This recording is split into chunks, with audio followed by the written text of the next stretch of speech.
and welcome to Wrestling. And we are so excited to be here, guys. And this week we are going to talk about wrestling and, well, whatever the heck we want to. Because we used to do wrestling and this week. And sometimes we just like to get on here and talk shop about all sorts of different stuff. So we're going to talk about Sasha Banks, Final Battle, NXT Deadline, a little bit of preview because it's going on now. So we don't know.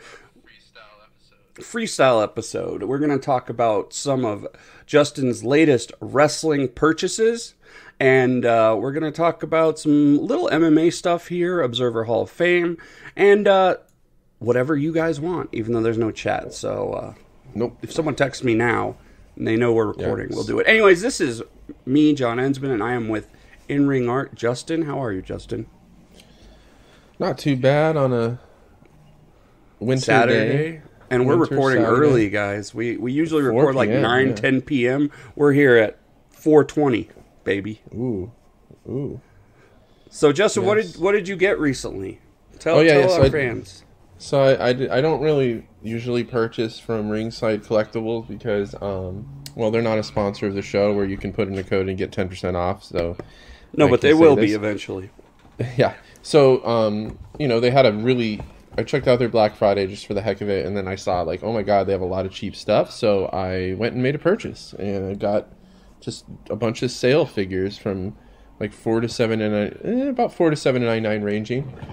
Now, were these because these figures are not popular, and they're trying to get rid of them, you know what? I'm going to show you some, and that's not always the case. It's not the Great Khali figure, right? No, it's not. Now, the first one, I wonder, you know what? I'm going to just go with something I know that you'll love first. And I will describe these to people. So the first figure we have is probably a Bray Wyatt.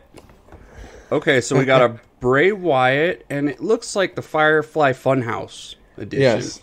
This was the damaged package discount. I don't know, it's like $4.99 or something. Which, I don't see the damage, really. There's not much damage. Yeah, pretty good. It's a little dented back here. It's a little dent. So he's got the Firefly Funhouse Bray Wyatt with the sweater. He's got Huskus the pig. Is that what his name is? Yeah, Huskus, because remember he used to be called Husky Harris or whatever. Right. He's got a couple, and they thought he was too fat, so that's his. That's why he made Husky, who he eats all the time. This is the Elite Series 85. So I'm like, I'll get that because I have Bray in every carnation now. So except Uncle Howdy. I have the Fiend, and I have the Cult Leader. And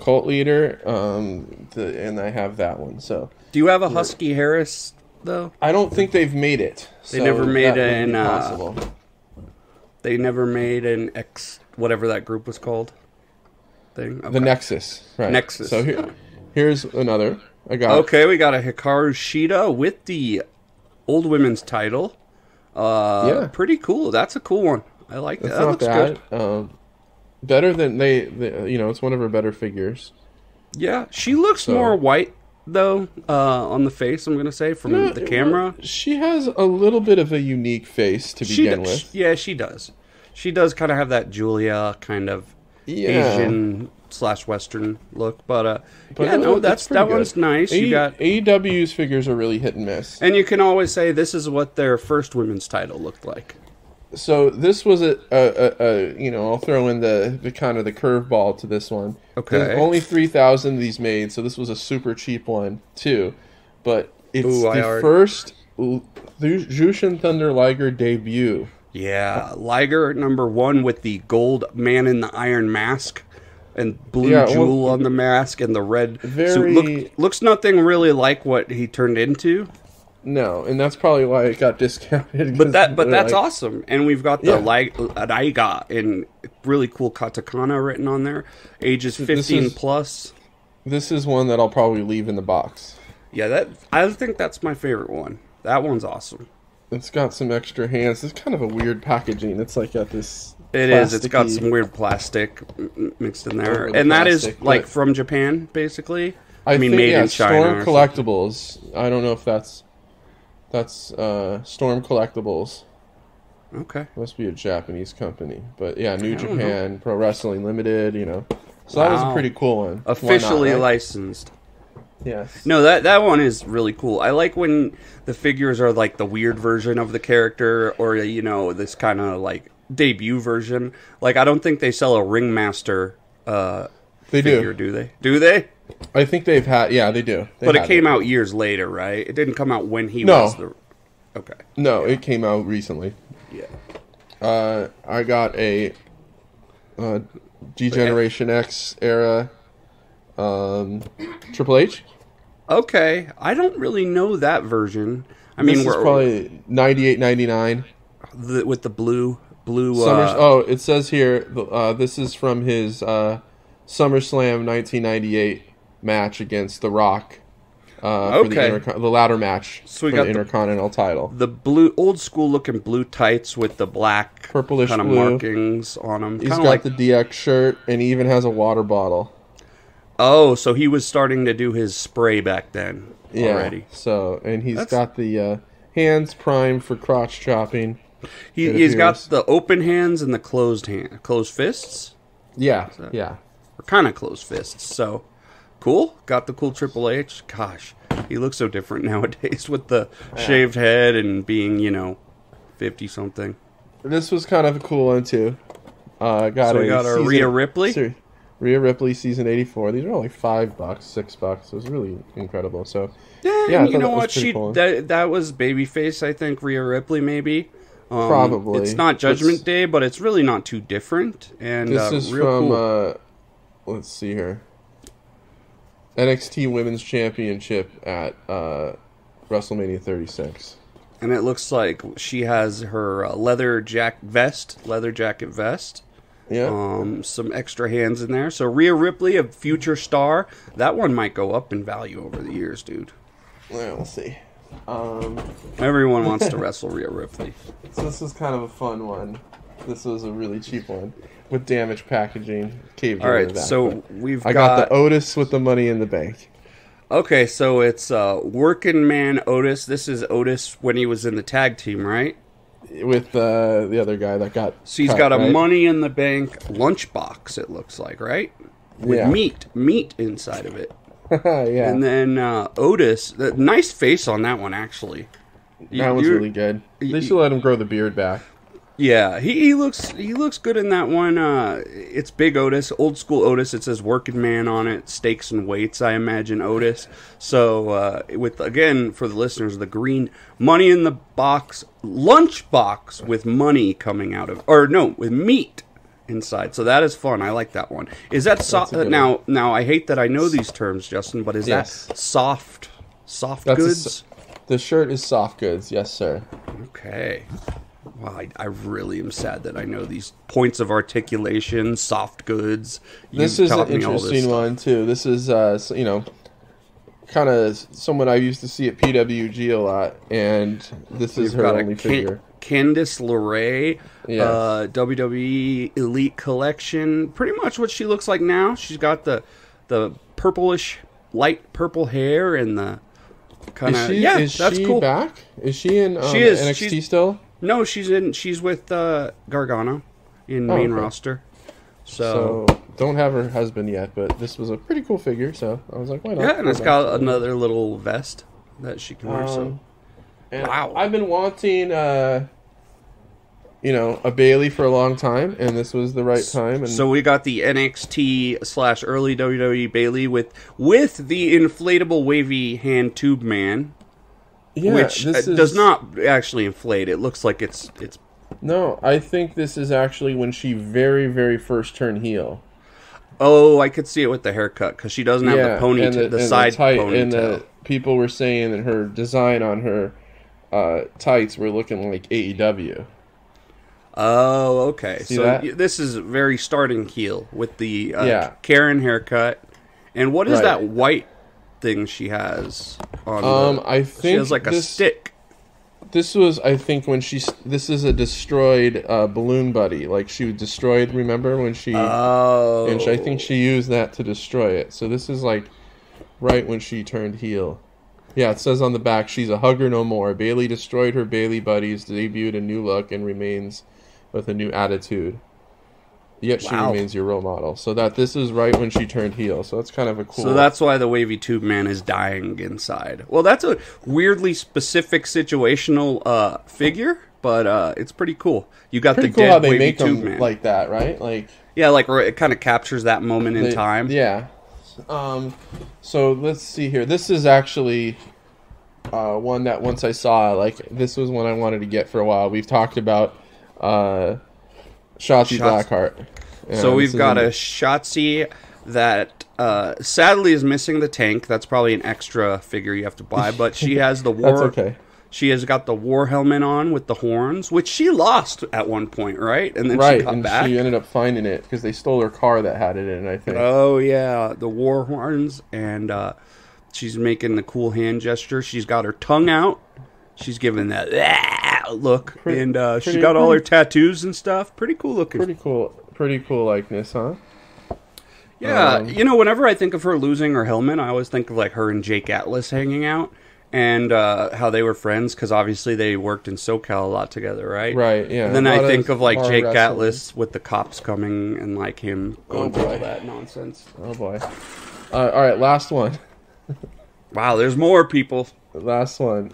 This is a really cool one that I remember when I saw that it was coming out a few years ago. I had to get eventually. So we got AEW Kenny Omega World Champion with the stupid jacket blazer. What is that? Camo? Well, it's like a flowerish type of tie-dye. I don't know. Like, okay. This is what he wore on at Fighter Fest on July 14th, 2021 in Austin, Texas. Okay.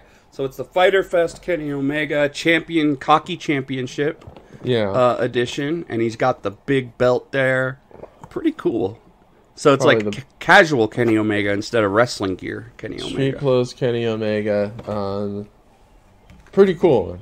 Yeah. I like when that's a pretty cool one. Like I said, Jazzwares is very hit and miss with their figures, and this is definitely a hit. When are they miss with their figures? I mean, what do you mean? Well, there's some of their figures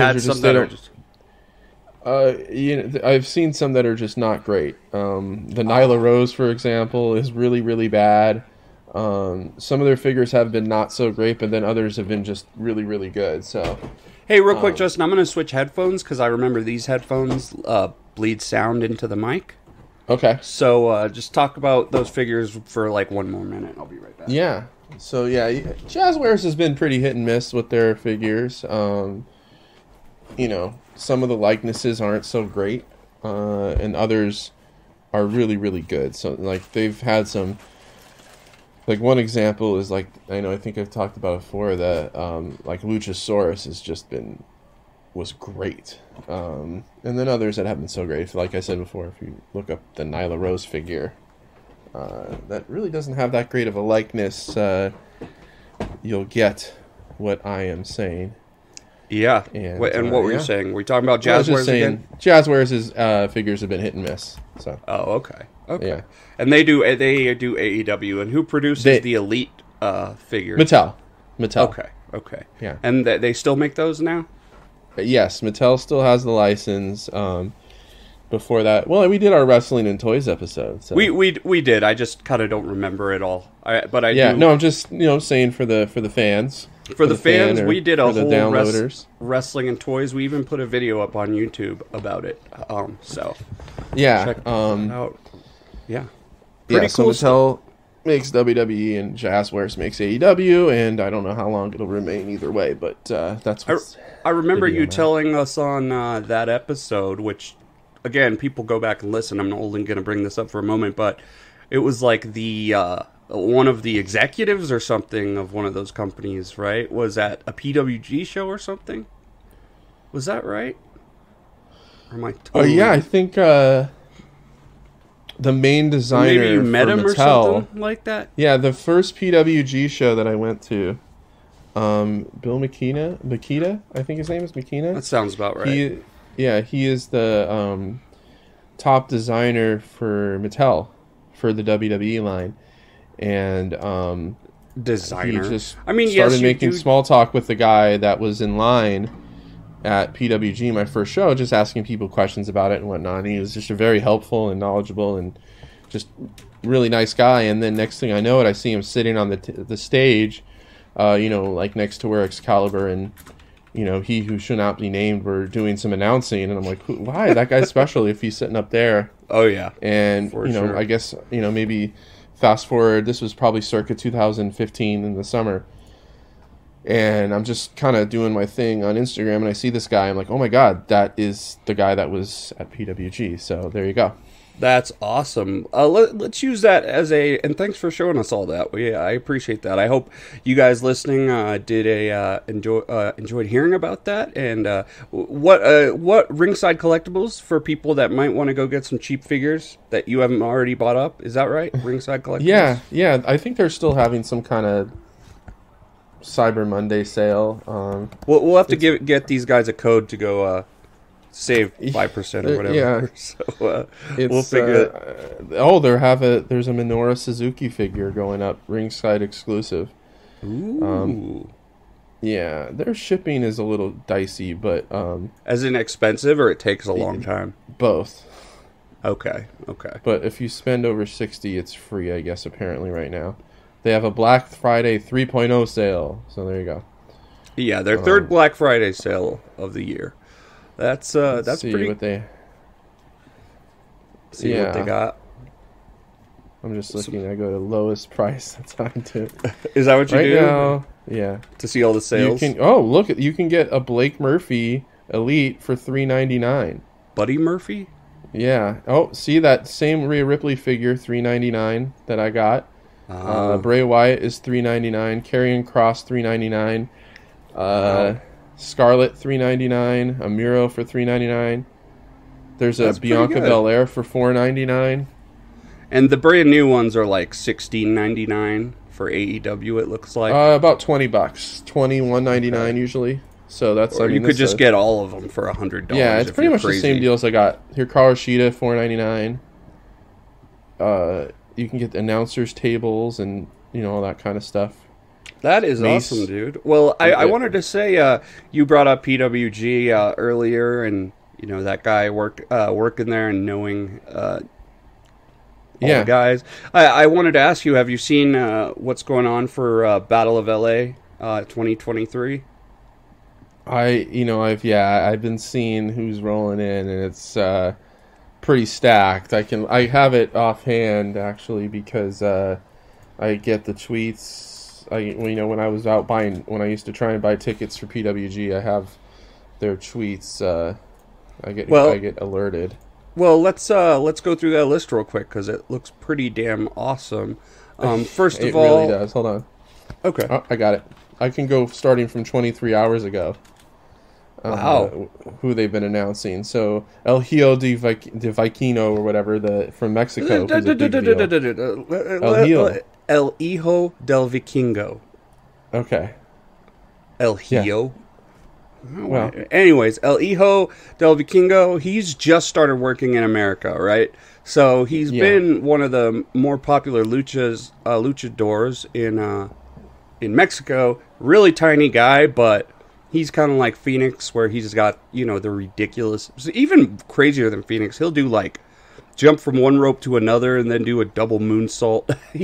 Just stupid stuff like that. That is awesome. Konosuke Takeshita, who just came off this. So you haven't been able to watch that match yet on Rampage? No, I haven't watched yet. That match was like, I even was like, okay, Takeshita Moxley, like whatever. And I was just like, you're having Ishii pop up at one. Like he got Death Ridered and popped up at one count.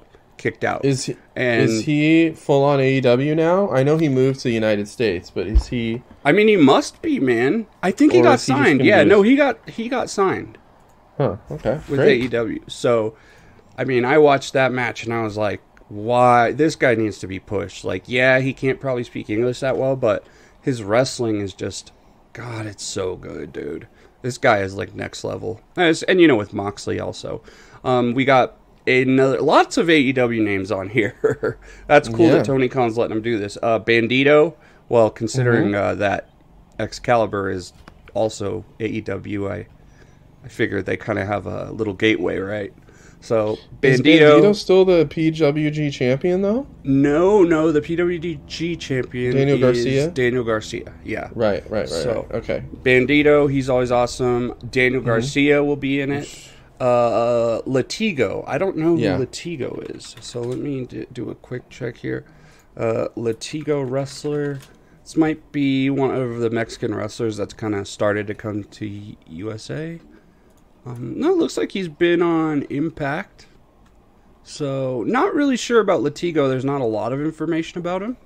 But, you know, hopefully he'll fit right in. Black Taurus, awesome Mexican wrestler. Yeah. Big dude. He's been a PWG mainstay. Leo Rush, right? Great. Yeah. Now, here's where it gets interesting. Jordan Grace. Right. So, is this the first women that's been involved in the Battle of LA? I can't think of... Probably, yeah. Can't say for certain, but I would not... That would make sense, yeah. Okay. We'll see if we have people complaining about domestic violence when she's in the match. Well, I don't need it. Speaking of that... I don't. Her husband's in it, so there you go. So her husband's in it. Oh my god, dude, that is great. I hope. Yeah, exactly. They gotta have them have a match. Why not?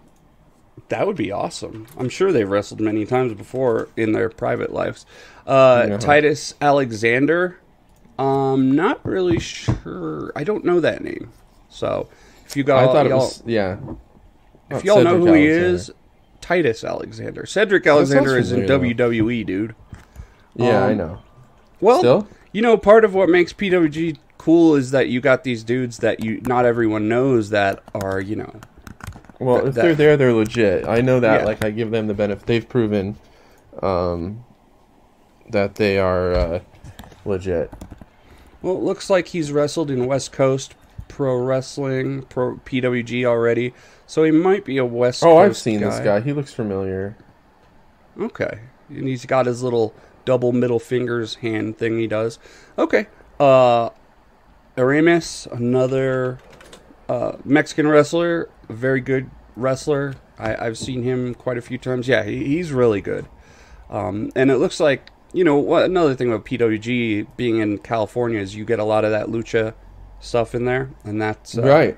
That's going to be awesome. So I mean, as we'll go through, you see just the blend of styles. This seems like it's going to be a very exciting tournament, and very tempting to take part in this one. Woo! There's some good stuff. So keep going, man. Unless you want me to pick it up. So Jonathan Gresham, who, I mean, one of the best technical wrestlers in the world, seemingly had some problems with the ROH stuff. I don't know. Like, there was some stuff with him in ROH. I don't know if he's working for Ring of Honor right now. I'm not sure what he's doing. I don't think he was happy with what Tony Khan was treating him with that. Like, I don't here and there, but he seems like a guy that makes some good money on the indies, and maybe there's these rare deals with like guys like Jonathan Gresham, maybe a Joey Janela comes to mind, where they're so savvy with what they do on the indies that signing with one company probably isn't the best idea for them. You know what I mean? Yeah, and they tried and stuff, and just I don't know. Joey Janela was one of the first AEW guys. You know, I don't know, even think he signed anymore, to be honest. No. I think at one point they parted ways. He was just like, I like traveling. Going to a different place every night. Some people don't like working once a week too, you know what I mean? And people... and he was kind of, you know, running his own shows with like the spring break and all that stuff, so maybe he likes that type of flexibility and freedom. I think he's pretty close to GCW, you know? Yeah. He might be like kind of in on that too. Yeah. Yeah. Okay, so we got Jonathan Gresham, Alex Shelley, so we get a little bit of a older school wrestler, but obviously a guy who can still go. So that is really cool. It looks like he'll be one of the actual like veterans of this tournament, or the veteran of this tournament. Right. So probably we'll put over a younger guy, and that's awesome that he's in there. Commander is supposedly this like up and coming luchador. From I've heard a lot of things about him. I've heard a lot of stuff about him, yeah. And supposedly he's just awesome. Cool mask, by the way. He's got one of those masks that has like the spikes on top, kind of like your what's it called? Jushin Liger, you know, the spiky mask. I think Laredo Kid has a similar one, so we're gonna have to check him out because we've both heard a lot about him. Shooting star press, a corkscrew shooting star press as a finisher. He's got his catchphrase, which is "Who's there?" and he raps. So pretty cool. We'll have to check him out. A lot of good things about him. Speedball Mike Bailey. Awesome. I mean, maybe probably one of the favorites to win. Probably one of the most popular indie wrestlers right now in America, I would say. Yeah, I think he's got an Impact contract, and it's been probably a little over a year since he's been allowed back in the United States. And he just got married to a girl that I didn't even know who she was, but she's Veda Scott, yeah. Yeah, is she an LA person? No. She was a Ring of Honor kind of announcer / wrestler, valet kind of person. That's when I first heard of her. I think I get her mixed up with SoCal Val. Probably. But okay, Veda Scott. Yeah, I just ran into her Instagram yesterday randomly, and then it's like, we got married. And I was like, that's Mike Bailey. What the hell? So, okay, cool. Well, he'll probably do pretty good. I think he's being pushed in PWG and lots of companies. He's got that cool... like I said, one of the first PWGs I went to was him and Chris Hero, and that was a great match. So, and you've always told me he's got like a Karate Kid type of thing going on, and at least in that match he did, and it was pretty funny. But yeah, he's got like a real... well, he does like the kung fu punches and stuff, you know? Yeah, he's got that underdog karate style, if that makes sense. And a mullet. Yes, he's got a kind of that modern mullet. Almost there, Kentucky waterfall, if you will. I've never heard it called that. That's a new one. Masha Slamovich, so another woman in the tournament. I don't know a lot about her, but I've heard her name quite a bit. Same here. Yeah, it'll be exciting to see how she hangs with these other guys. Michael Oku. You've seen You skipped one. I did that on purpose. Yeah, okay, I thought so. Like, you're going to be excited about this one. Michael Oku is a big name that you hear. He's English or British, right? Yeah, he's awesome. And he had a really great match against Will Ospreay last year. That was a lot of people were calling that a match of the year candidate. Contender. Yeah. So I mean, obviously a great addition to the Battle of Los Angeles when they pull in these guys like this internationally. Exactly, and I love that international appeal. Lots of Mexican guys. You got your British, couple Japanese dudes, your American guys. Pretty damn cool. And now we have a European now. So Michael Oku, he'll fit well into this. And the next guy, and is this the last guy? I don't know if we're looking for more names or is this? I think this might be it, but they haven't. 14. I think we're probably expecting 2 more to get 16. Okay, we're at 17 right now. Oh, because the last one I had was the 14th, and never mind. You're right, 17. Ooh, then we gotta get at least 1 more, I'd say, to make it a tournament. And unless we're gonna do 20 and get 10 in each, who knows? Yeah, so we'll see. We got Shun Skywalker straight from Dragon Gate. I think he's awesome. I've seen him quite a few times. I liked when he was champion in Dragon Gate. I watched him when he was a young boy, and he was like this tiny little kid. He is a masked wrestler, just like a lot of these other guys, and he's great. So it's going to be so fun seeing this Dragon Gate influenced talent, which is like pretty heavily lucha style. I really want to see him go with these other luchadors. I mean, that's just gonna be fun.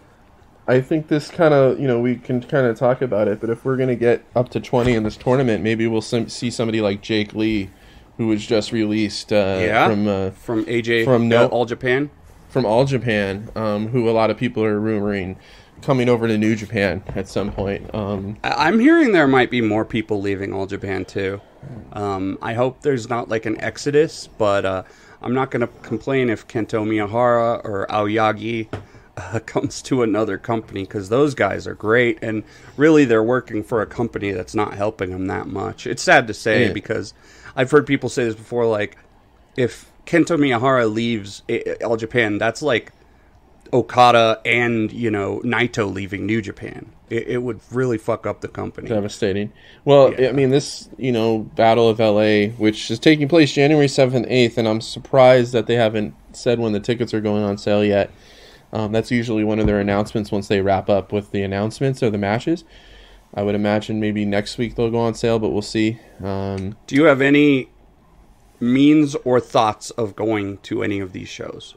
Oh, I have means and thought. I have thoughts, but maybe not the means, because they are they're very pricey. Yeah. But I've told this to everyone that I talk about with PWG, like that $80 that you pay for a ticket to a PWG show. Yes, it's a lot of money. How much is it?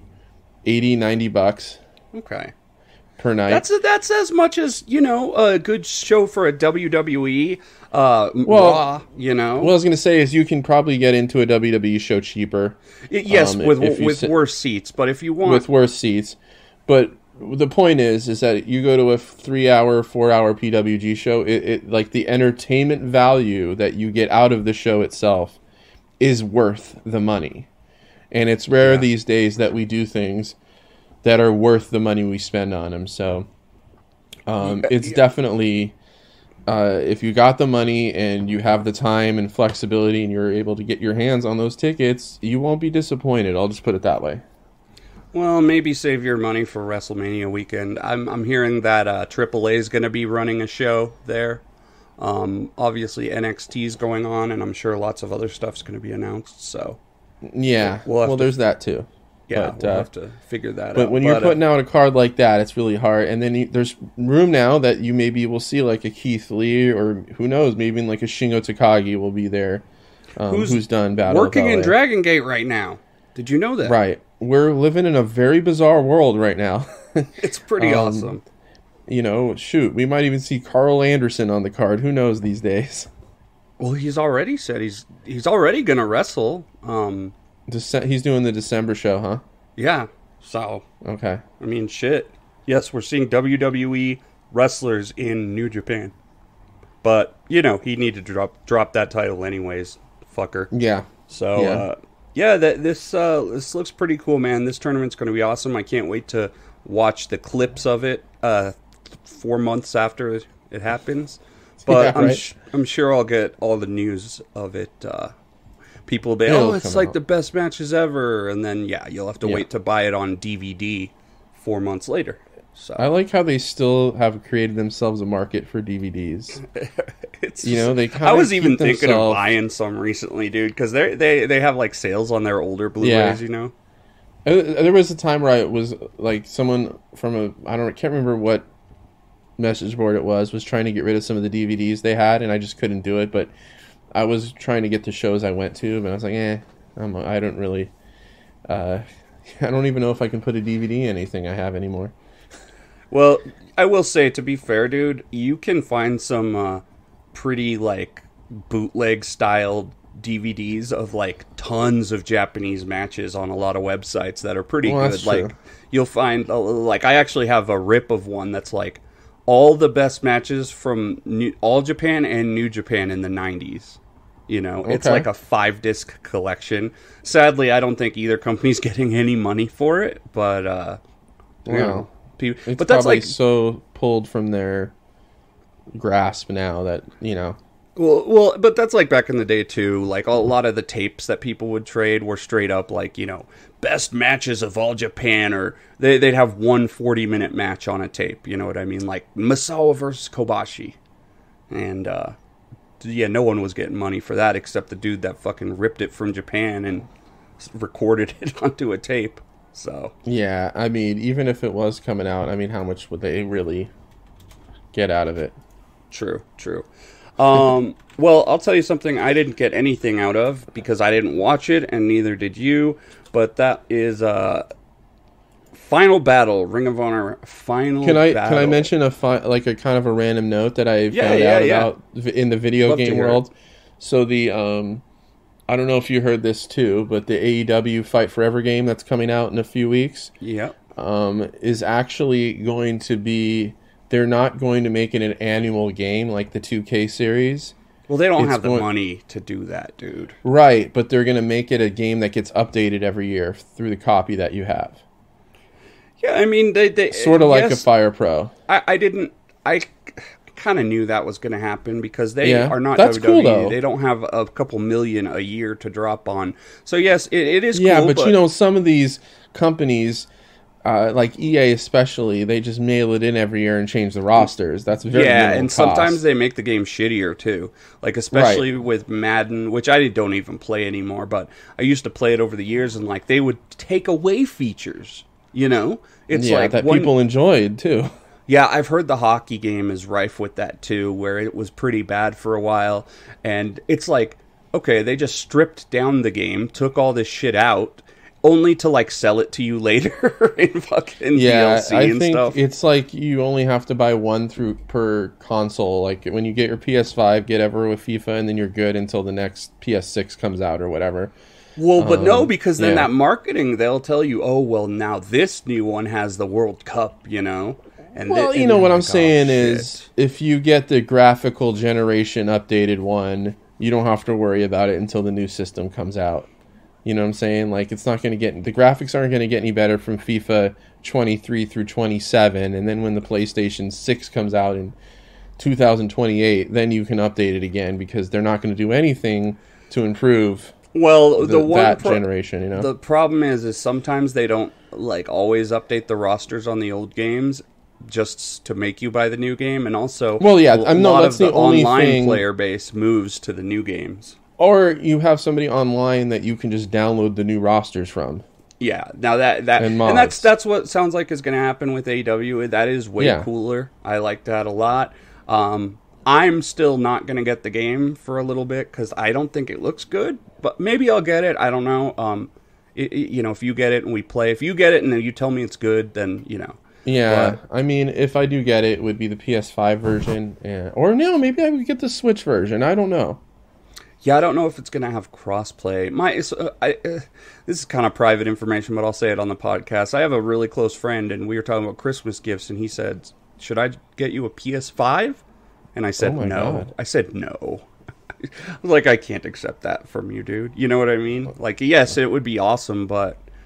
that's a heavy thing. I'm sure if he has the, means to do it... He's pretty damn wealthy, but still. If he absolutely insists, then fine. But at the same time, like, I can't feel in debt to you that much. He didn't insist. He just says, I really wanted you to play God of War. And I told him, I already have a gaming PC. I wouldn't even use it that much, you know? So, but thanks to my friend who does not like his name to be on the internet, so I'll just say thanks to him.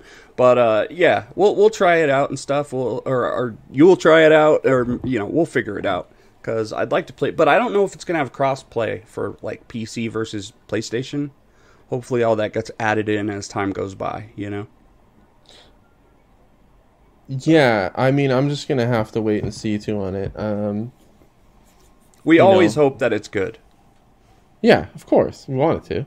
Yeah, because these WWE games for years have not been very good. I hope it... Did they say it's going to have a creator wrestler in it? Oh, yeah. I mean, I think that was one of their emphasis, was to have a great creator wrestler. So, okay, well, if they do that, yeah, I will make myself in the game. Okay. So, and you can make yourself, okay? Okay. We'll create a tag team, and if we could do tag team play online. So, yeah, pretty cool stuff. I wonder if there will be a Ring of Honor talent in Fight Forever. I guess we'll wait and see. You know what? See, that's where you might see a Ring of Honor $5 extension. Yeah. Samoa Joe and the what are they called? Claudio. Well, no, they'll have to have him on the... Well, no, see, Claudio... No, you're right. You could do the ROH thing. You could do Samoa Joe. You could add the Briscoes, right? You could add Dalton Castle. Something like that. No, I think there's Bandito. I mean, I think there's plenty that you could... Yeah, you can expand on. for sure. Absolutely. So, but yeah, speaking of those RH guys, we had Final Battle today. I didn't watch it. It was early. One of those weird early shows. I think it was a 2:00 bell time. Well, wait. Was it 1:00 for you? 1:00. Okay. Wow. Okay. So I mean, I woke up at like 3:00. So I mean, a little different there, but I'm hearing real good stuff about it. So they started it. We're not going to go all through everything because we didn't see it. But just from what I've heard, it started with Jeff Cobb. Did you know he was in the show? I did see him on the card. Well, he's in town because he's going to be here tomorrow for the New Japan show. Oh, okay. So, this was in Texas though, right? But he's going to Los Angeles. Yeah, he's probably coming on a flight right now as we speak. Yeah, I'd imagine. Jeff Cobb went against Mascara Dorado, the former Grand Metalik.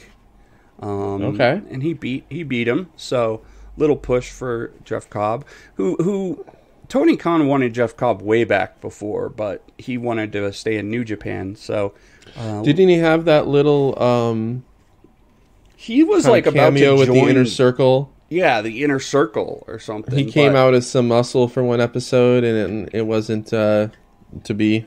Yeah. Well, he said he wanted to wrestle in New Japan, so he wanted to go and hone his skills more. And now he's part of one of the most popular acts in New Japan.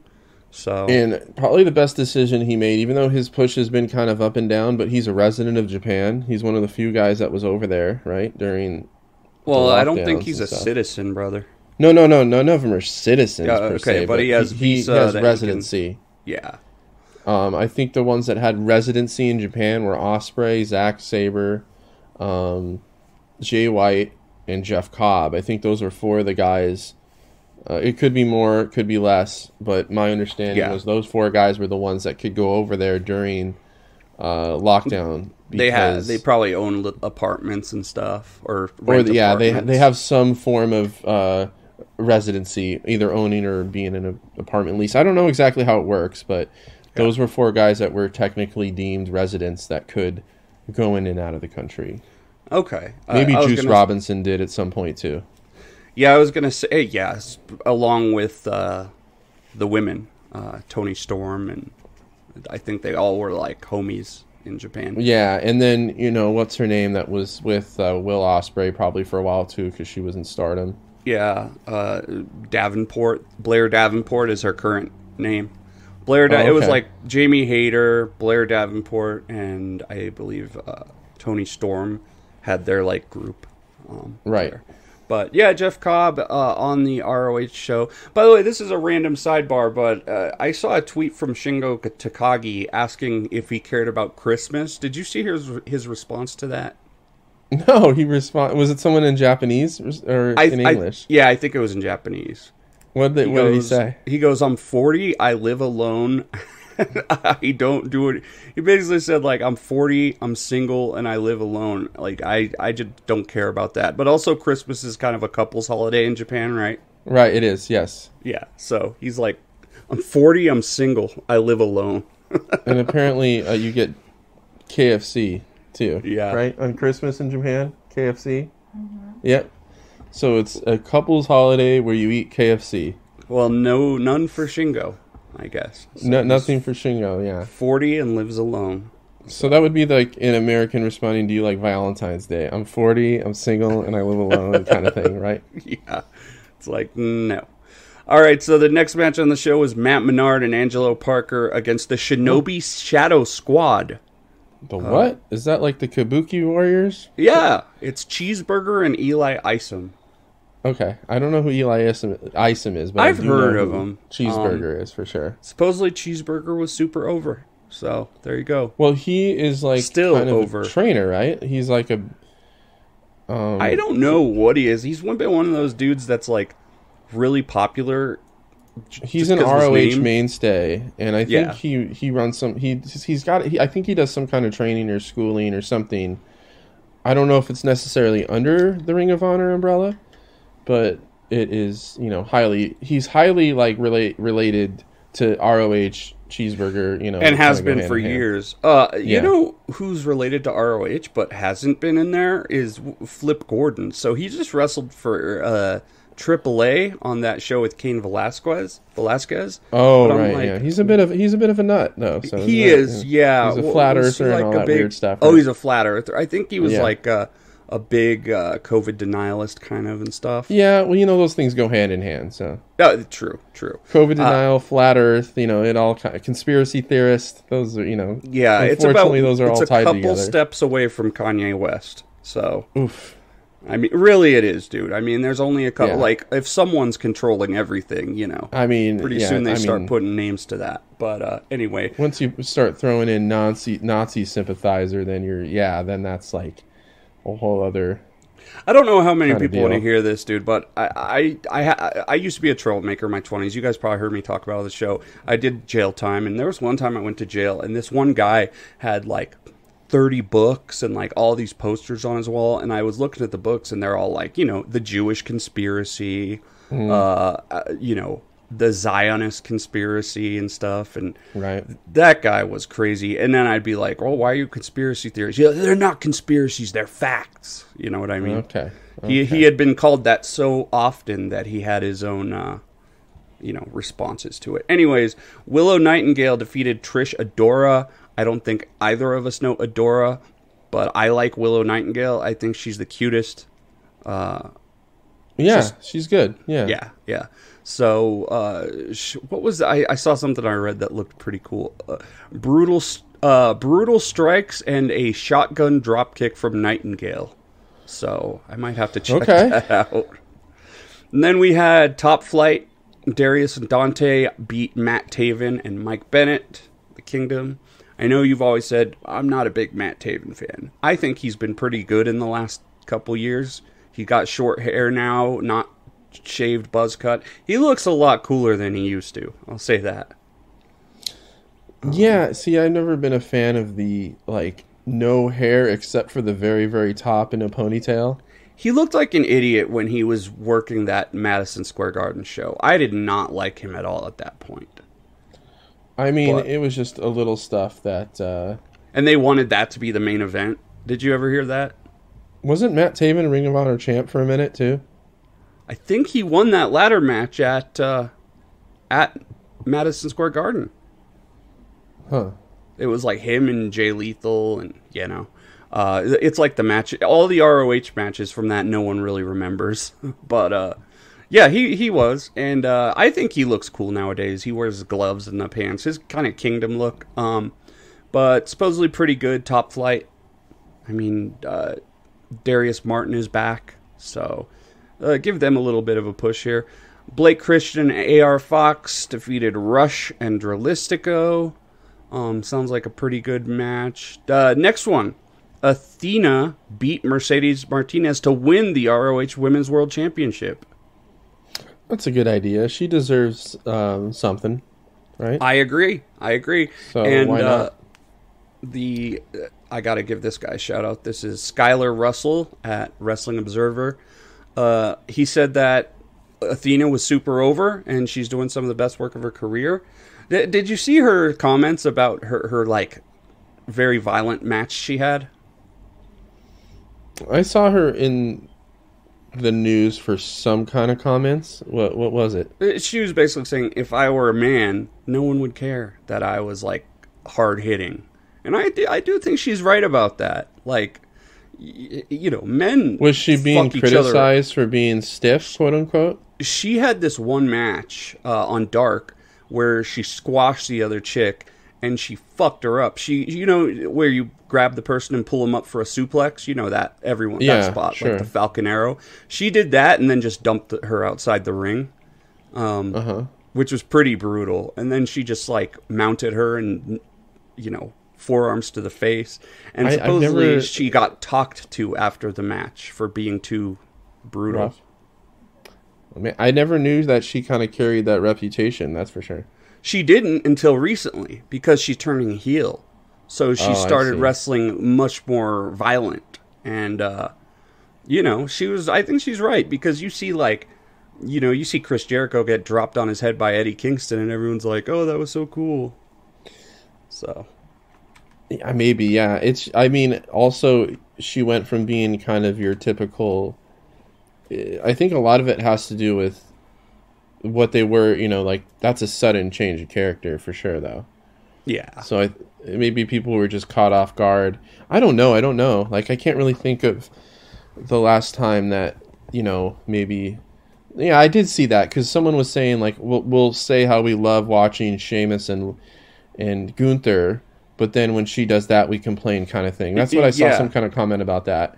Yeah, pretty much, and I agree with that, dude. We've seen Ibushi versus Naito, and like, well, they just drop each other on their head, but they hit each other hard too. I mean, like yeah, you said, they do. Gunther, Well, yeah.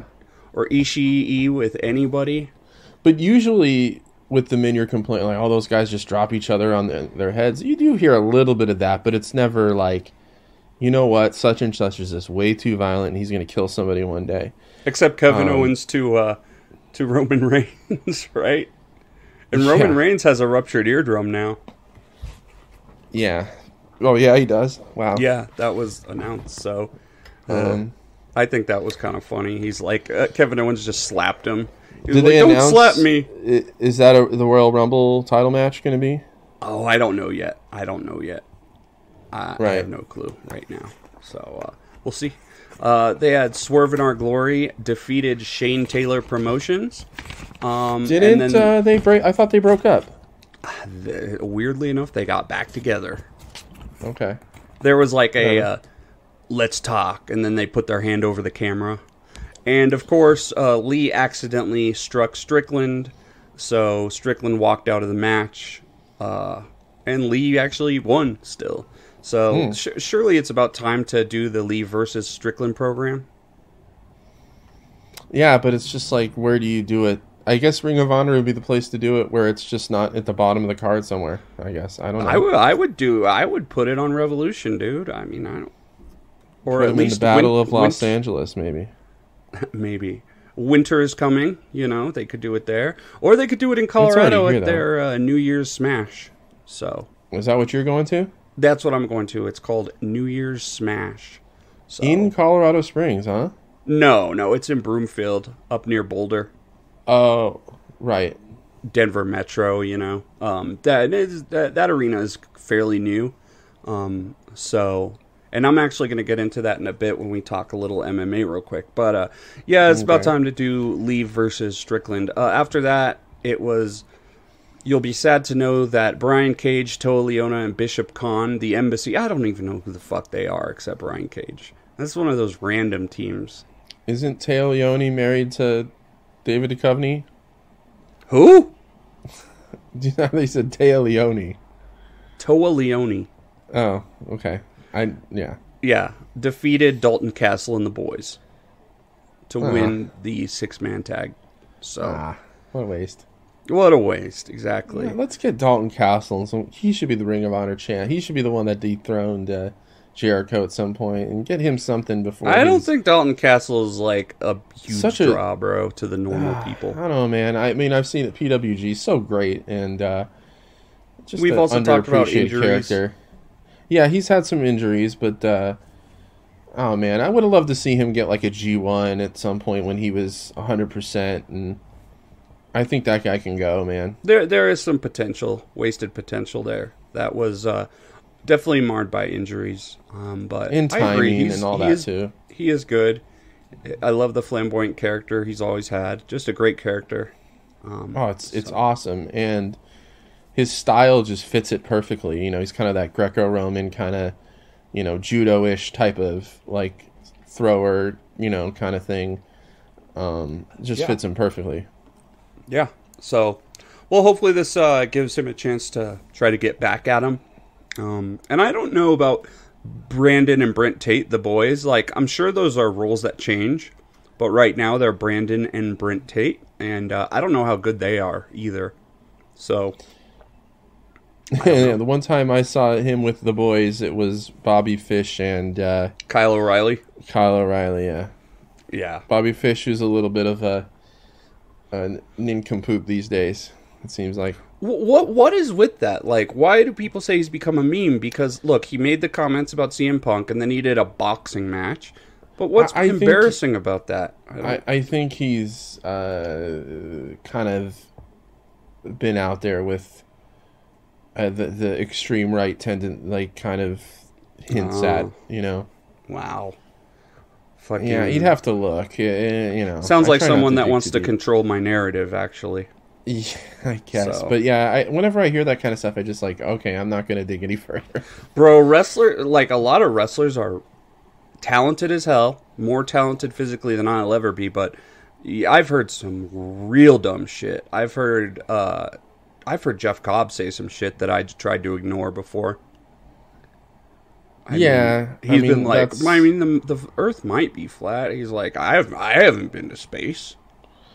You know, yeah, there's some that like they say something like TJP, like, you know, they got some Brian Kendrick thoughts, but yeah, I mean, that's one where you're like, I don't know. It's just, I try not to, I hear the initial take from both sides, and then it's like, I don't want to dig in either direction to even be able to form an opinion on, to be honest with you. I will just say, want to, you know, this is something that I kind of enjoy about Japanese wrestlers, is that they just play their character like all the time. They don't even have opinions and stuff. No, it's a little limiting. And I mean, Ibushi kind of broke that recently, but he got in trouble for it. But I mean, well, Ibushi's been the closest thing to that, and he's always been controversial, and his tweets have been. He has always been controversial. In fact, so we're going to talk about him more in a bit here. So I mean, Okada, I don't know anything about Okada. I don't know anything about Naito, especially. They're private people, bro. They play their character when they interview. They don't. We know, you know, like Nagata has a kid. We know that Tanahashi's probably married and has kids allegedly. Yeah. But they really, really do.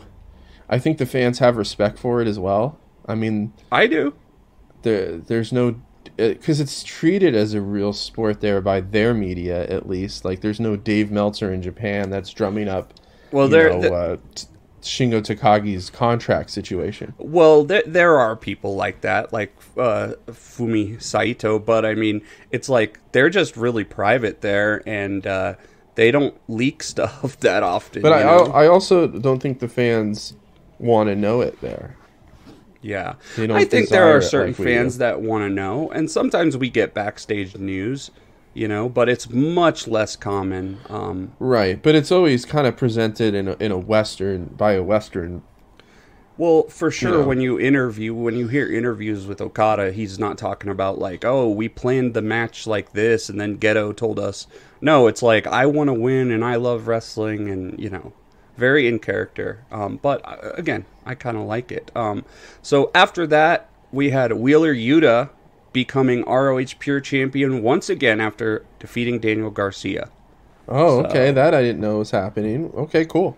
So that was a Pure Championship, so they've got their kind of cool rules where you only get a few breaks. We might see Wheeler Yuta in that Battle of Los Angeles then. Possible. That's possible. Although, yeah, we'll see. And we need to find out if they announced anything for ROH TV. So I'm going down these results here. So this is the one. You had the Briscoes defeated FTR in a double dog collar match to win the Ring of Honor World Tag Team Championships. Oh, wow. Okay. According to Skylar here, it was an absolutely epic conclusion to the Briscoes FTR trilogy and might be his new favorite match of the year. I was seeing a lot of clips of this on social media and looked pretty brutal. And was it bloody? FTR, yeah, at least one of the Briscoes I saw bleeding, but it looks like they're slowly, FTR isn't really, you know, time to start losing some of these championships. Dropping some of those belts, maybe on time to get the tag belts back for AEW. I don't know, but I think that's it. That'd probably be the good way. You have them drop. You know, they'll look back and say this was one of the best years of their career. They might lose at the Tokyo Dome. They might not. I don't know who they're going against yet. I mean, all logic tells you they are, right? Yeah. I'd love to see them against. Sonata and Naito. Yeah. That would make Naito, well, he hasn't won the Never belt, but the true, he could be on his way to Wouldn't that being be the good, true though? Grand Slam. I just don't think Naito's character seems interested in that. Well, that's his whole gimmick. He's never interested. Well, yeah, but in terms of like barely giving a shit about the Intercontinental belt. Yeah.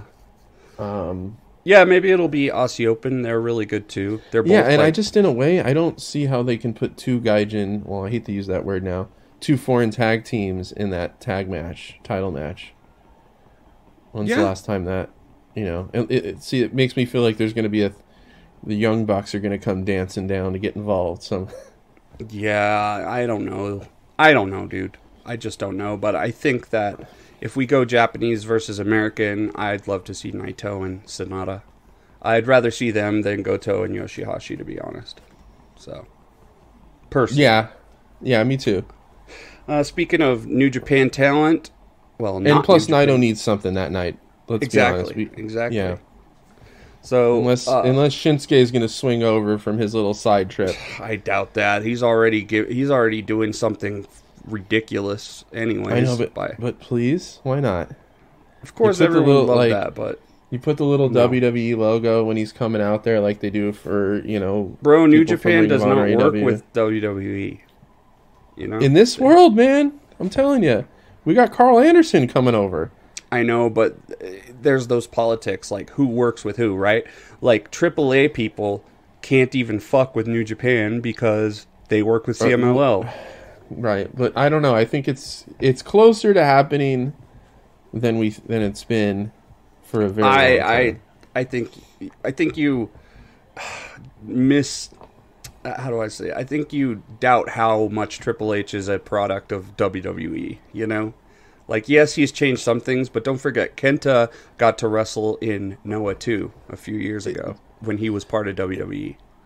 It's just one of those things where, like, 5 years ago, I'd say, hell no, not going to happen. 3 years ago, I would have said, not any chance of this happening. Now I'm saying, yeah, maybe.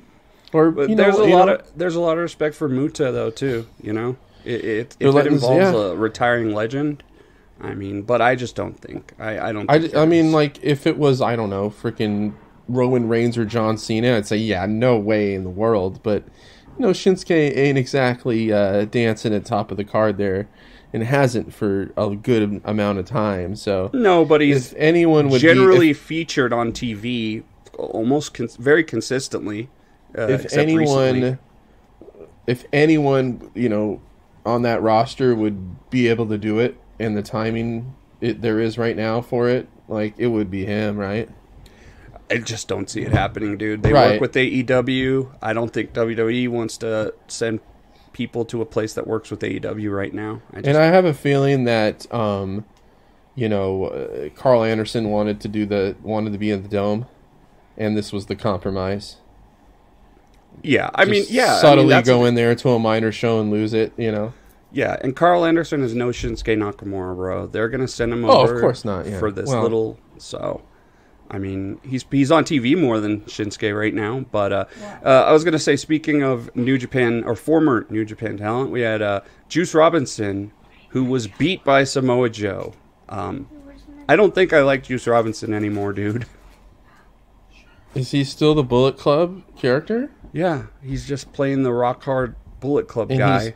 And he's signed with AEW, right? Yeah, he signed with AEW. So is there going to be like an AEW version of the Bullet Club now? No, he's just his own dude. But he comes out with Bullet Club stuff. He doesn't wear the Bullet Club shirt. But he plays the same character. So weird. I don't know, man. I just... No, I mean, I understand why he did it. Like... Yeah, because he his wants wife to be is close there. to his wife and all that. Like, I'm not. It's just a bizarre, like, presentation right now. I guess I haven't seen it, but he got killed by Joe, so that sounds about right. And then finally we had. It's a shame to see that kind of downgrade, because I really feel like, the pandemic really hurt him hugely. Yeah. In the business, because I mean, like I said, like that 2019, 2018, he was really big there. He was one of the most over, foreign guys. Yeah, I wouldn't have turned him heel, but it happened. So no, the heel thing could work over there, but I don't know. I just felt like he lost any bit of momentum, and it really took him a while. He had some injuries. Who knows what would have happened if he never had that appendicitis? Oh yeah, that's true. And the U.S. champion stuff. I just don't like the heel turn. Honestly, I liked him as a flamboyant guy who was changing up his look, all the time. Sure, I still got the Blues Brothers shirt, and I wear it. That's one of my favorite movies of all time, and he's one of my favorite wrestlers from time to time. So, love it. So, with Chris Jericho versus Claudio, what is your guess for that one?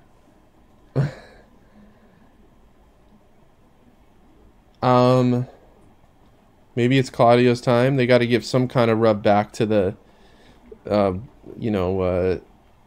Combat Club, right? Well, what about Jericho, being such a big name to have that championship if they get a TV deal or something? Oh, that's what I was going to ask you. You were kind of hinting at TV. Has there been one announced? I don't know yet, but I do know that Claudio beat Chris Jericho today.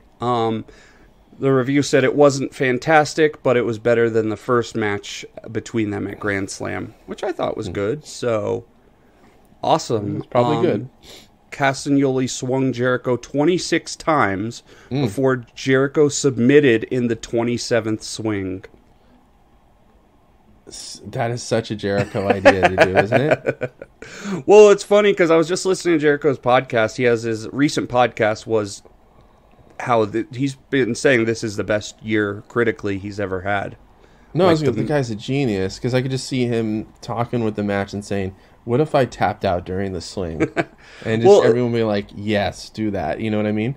Well, yeah, but check this out. So he's talking about how this is his best critical year ever. He's probably right. He's had more 5-star, 4.5-star matches than he's ever had in a year. And he was saying that when he took the giant swing on top of the cage at Blood and Guts, how it scared the shit out of him. And he told him to stop after 6. So maybe he thought of that idea and was like, I'm going to make the giant swing take me out, I mean, this guy has not taken the easy way out of anything. Yeah. And I feel it's just think of these athletes that perform well so late in their career, whether it's I don't know, Tom Brady or whatever at 45 and still being able to do that. He's unbelievable. He's 45. Yeah, I think so at this point. But that is pretty crazy, dude. He's used his mind. Yeah. Yeah, it's crazy. But he still does the physical stuff. You know what I mean? That's what I'm saying. Yeah, but he uses his mind more than ever too. He definitely does things really smart. He doesn't take any shortcuts. No, but he does risky stuff sometimes that you're like, why? It's got Sting doing these dives and stuff. He doesn't take any shortcuts, and he wants to be he seems like one of those guys where if I can't do everything, that's when I'm not going to do it anymore. Yeah, he's still doing his lion salts and all that stuff. By the way, I actually went back. We've talked about this match quite a bit, but I went back and watched Neville versus Jericho at Beast in the East in Tokyo. Oh, wow, okay. Sumo Hall. And that match is even better than I remember, dude. I'm telling you, now that I know a lot more about wrestling, you watch that match and you just know that Jericho was like, we are going to have a Japanese match. You know what I mean? In Japan.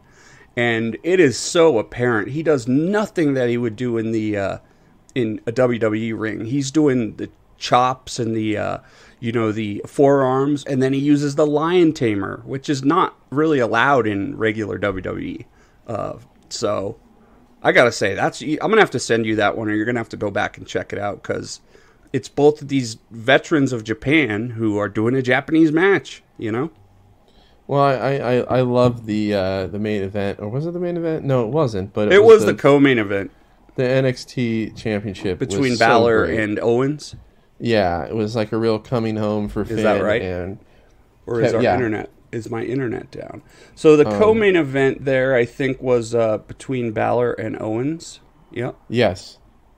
Okay, I can't hear you. Your mic got cut off for some reason. Oh, really? Yeah. I didn't change anything. I don't know what's going on. I can't hear you at all. Let me see if it's me. It could be me. Let me check real quick. All this will get edited out. It's not me. It's not me. Haven't done anything. It says you're talking. Let's see if Let me go to my voice and video. Microphones, headphones. I hear you.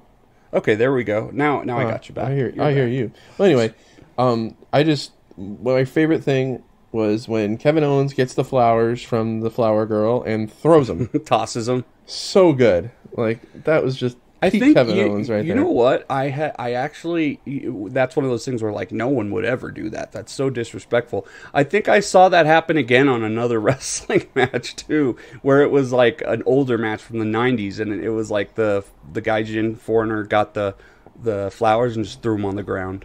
Very disrespectful. Love it. So, yeah, good stuff. Beast in the East. Go watch that, guys. So we've talked about that one a lot as being one of our favorite shows since we started watching again. Oh yeah, that was awesome. So was fun, awesome so show. Unique. We got up in the middle of the night. It was so much fun. Yeah, I think I watched it the next day. Yeah, I had a friend that came over that night because I know the wife and kids were in Japan at the time. And okay. I think I was like, I put it on. I probably told the story before. I put on Instagram like, this dork's gonna stay up late to watch it and being me. And my friend's like, "What time is it on?" And then he ended up coming over to watch it. So. Well, I guess that's not. You can't do that all the time with the family there, all right? So that's pretty cool. You got to have like your bachelor moment. Yeah. Well, yeah. Well, if they go back this summer, maybe that kind of stuff. Yeah, but I have to see when it's so stupid that they're they keep doing I know we talked about it, but if Wrestle Kingdom wasn't in the middle of the week, I would probably watch it live. That's a real tough one. Yeah, I'm gonna definitely watch it live, but I have a totally different schedule than you. Yeah, I'll have no choice. I've had to do that. I've had to do it before, man. I've had to. I remember Kenny versus Tanahashi. I was like, well, there is no way I can watch this tonight. And I watched it immediately when I got home. Mm-hmm. You have to avoid all Twitter, though. That's you got to avoid everything. That's the shitty part, though, right? Like, yeah. You can get it spoiled on accident, and that kind of sucks. You're like, oh, that just ruined the main event. Sometimes I knew I have to check for certain things, and you just kind of go like this. Or when you see New Japan, you just close your eyes for a second, and then you go You say this. I do put my hand over the phone sometimes. If I need to look for something specific, I'm like, I don't want to see anything, So, some breaking news here, by the way, Justin. What do you got? Tony Khan, ROH's weekly TV show will be airing on Honor Club. No start date was announced, but Khan expects New Japan to be heavily involved. So let's dig into this a little more. He didn't provide any plans or a start date. He says the news will start coming out after Wrestle Kingdom. The reason is that Khan thinks that New Japan will be involved heavily in the project, and he's been talking to them about it. He said he wants to take advantage of the development work that former Owens Sinclair Broadcasting funded on the technology behind Honor Club, which is $10 a month, has their complete archives. He's going to keep the existing relationship with Warner Brothers, Discovery, and Bleacher Report to keep airing pay-per-views based on their success. And he expects some talent to remain exclusive with ROH and also have involvement from New Japan, DDT, and Noah, and the Luchadors. See, it seems like he just basically made his own TV deal out of the existing platform. I think we talked about it before, that him buying an established streaming or at least online archive that you just click and play with would be a decent investment, because it already has like the infrastructure that if he was ever to be able to put up AEW stuff, that it's already there, and he probably just has to select file and upload, right? Yeah, and my guess is that this will probably make Honor Club more popular than it's ever been, is my guess. I guess it might Because, be a good time to, if you want to invest in it, it might be a good time now, because maybe 2-3 years from now they'll raise the price and put AEW, but maybe you'll be grandfathered into something, you know? yeah, the AEW Honor Club or something like, or AEW Ring of Honor Online or whatever. Yeah, Something like that'd that. be cool. I think we'll be paying for pay-per-views for a while to go. I think that's part of Yeah, their will bottom line. I see. That's the thing. Like, if I'm going, obviously I didn't watch the Ring of Honor pay-per-view, but why is the average person going to pay $40 for that, or the average wrestling fan? That's like a lot of money to ask out of somebody that can pretty much watch whatever they want, and it already subscribes to a bunch of streaming services. And to ask them for $40, I just don't understand how the pay-per-view model still exists. I think Right it's now. got, look, dude. Pay-per-views were like $50 back in the early 2000s, right? I mean, Right, but six, also I wasn't able to watch it without I paying know, for it. but just if I because was the savvy enough. WWE network came out, it's Oh, kind yeah, of of course. cheapened wrestling, dude. Oh, of course it has, but also as that happened, streaming services, kind of spawned from that, live streaming with certain things, and you can watch whatever you want whenever you want. And But there's no, still you people that are can't- you subscribed can't to watch like. live sports whenever you want. You generally have to pay extra for it. I mean, Yeah, if you want to watch yeah, any but- football game you want, you have to pay for the season pass. Package, you know? yeah, for the NFL Sunday ticket. But I mean, that's, yeah, I know, but I think it's been that- cheapened by WWE. Oh, totally. I think the expectations are like, well, WWE was giving me pay-per-views for $9 a month, Yeah, and yeah, that and has lowered the expectations at the same time too. That shocked me when I heard that at first. Oh, they're like, you're basically get all the pay-per-views for free. That's actually what made me start watching wrestling again, dude, was the network. Me too. Me yeah. absolutely. Because I was like, And- wait, I can watch the Royal Rumble for $9 now? I was like, this is fucking awesome, dude. But honestly, that was worth the investment for them because they drew so many fans back into it. It's like, would you rather get 10 people to pay $40 a month? I know I'm scaling it down. Well, it is about volume. Or would you rather get 100 people to pay $9 a month? It is about volume. You're right. Yeah. AEW, they get like 100,000, 130, 140,000 buys, which is like nothing compared to what WWE used to. Like, I think WWE's they're one of their biggest pay-per-views was Cena versus The Rock, right? For WrestleMania. Obviously a huge, huge event. And I think that did like 1 million buys or something like that.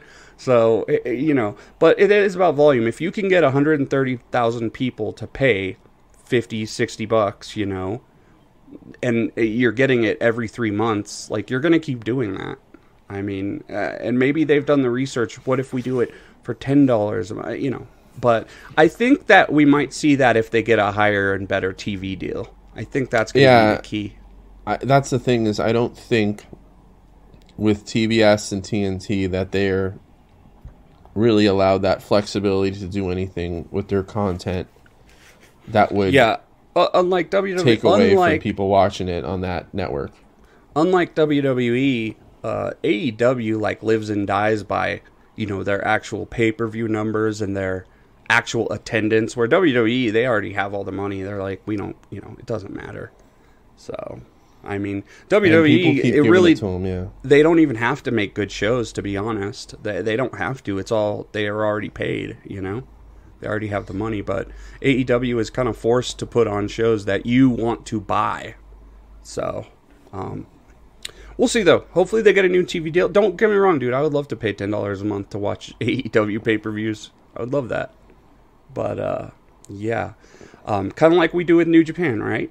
And also, I want to talk about Sasha Banks. Oh, yeah. Well, kind of to pivot back, is this the... This might be something I might take a look at tonight. Is the historic crossover on New Japan now? I have on New no Japan World? clue, dude. Okay. I actually haven't checked New Japan World in a bit because I think I didn't pay for it at one point and then I forgot to pay for it again. I don't see it there. Yeah, nope, hang on. Here it is. Number 3, historic crossover. Yeah, it's there. Okay, cool. I might want to check that out. And they also had, let me make sure it's not a promo video. Let me see. It or says, when you click on it, it makes you buy it. ranking. So rankings.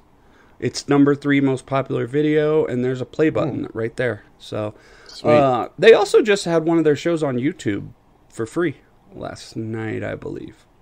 It's probably a World Tag League. Yeah, a World Tag League, Junior Tag League. So, kind of cool though, putting up the free show. I appreciate that. So yeah, Sasha Banks is okay. This is awesome. I mean, this is really, really awesome. And I just really hope. I hope that it goes the way that we kind of want it to go. So, Dave Meltzer confirmed on Saturday that a report from Mike Johnson of PW Insider that Banks would be appearing at Wrestle Kingdom 17. He said that WWE could sign Banks, but New Japan believes she will be free and clear to appear on the show on January 4th. The deal is not through WWE, so if the appearance isn't blocked legally by WWE, it means she will be a free agent on that date. They can still sign her, but New Japan does believe she will be clear by January 4th. New Japan crowned their first IWGP Women's Champion last month when Kairi defeated Mayu Iwatani to become the first champion. They will be wrestling at the Tokyo Dome. Kairi. Is that where they're going to slide Mercedes Vernado in? Is Mercedes Moné. Is that what she goes by? That's what she just trademarked. Mercedes Moné. I would just go with Mercedes. That would be good. I would love to see her walk out to Kairi and challenge her. How cool would that be? Dude, we're talking this would be one of, besides Jon Moxley, right?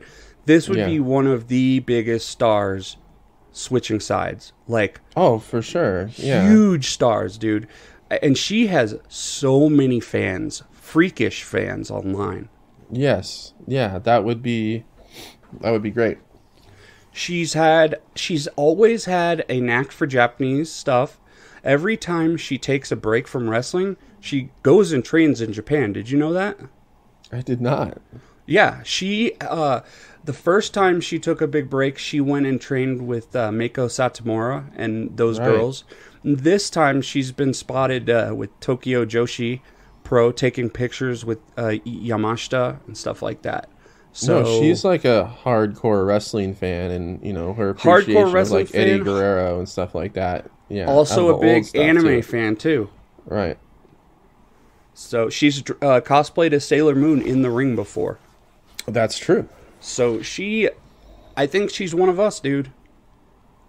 One of us. So, very excited for that, right? Sure, yeah. We will see what happens. Let's see. The Observer Hall of Fame. Did you see any news about that? People either ecstatic or whining that Naito was in. How could you whine that Naito was in? I don't know. Some people. I love Naito. Me too. But I think there is like a lot of people that are considered like the Naito fanboy that get outraged when he doesn't get the dues that he should, kind of thing. And I guess I can say I'm a Naito fanboy to an extent. He definitely should be in. But you know who didn't make it in? That absolutely needs to make it in. And I wish I could vote, but I'm not Maybe we can vote if our podcast gets a little bigger. But sure. If we get up to 61 listeners, maybe. Yeah, exactly. Jim Johnston needs to be in the Hall of Fame without a the musician, right? doubt. Making all those songs. Why is he?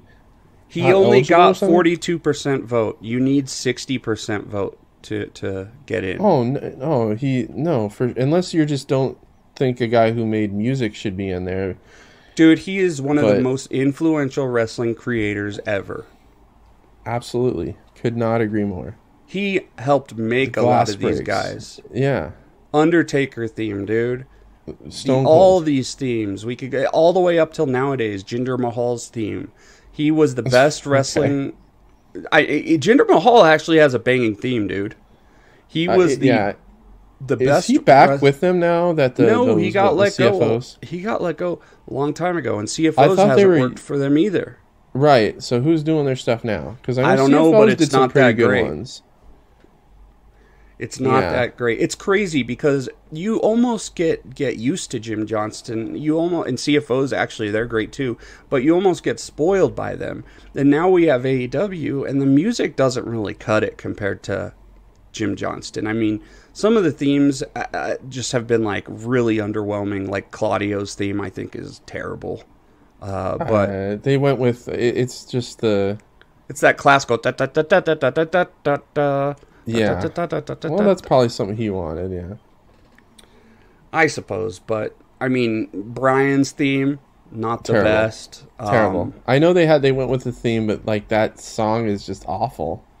And I I'm don't know sorry what that is. to Mikey Ruckus. And Mikey Ruckus is a talented guy. I actually love the Lucha Bros theme. That's great. Oh, that's really good. That's really good. Yeah, and but Who does Eddie Kingston's?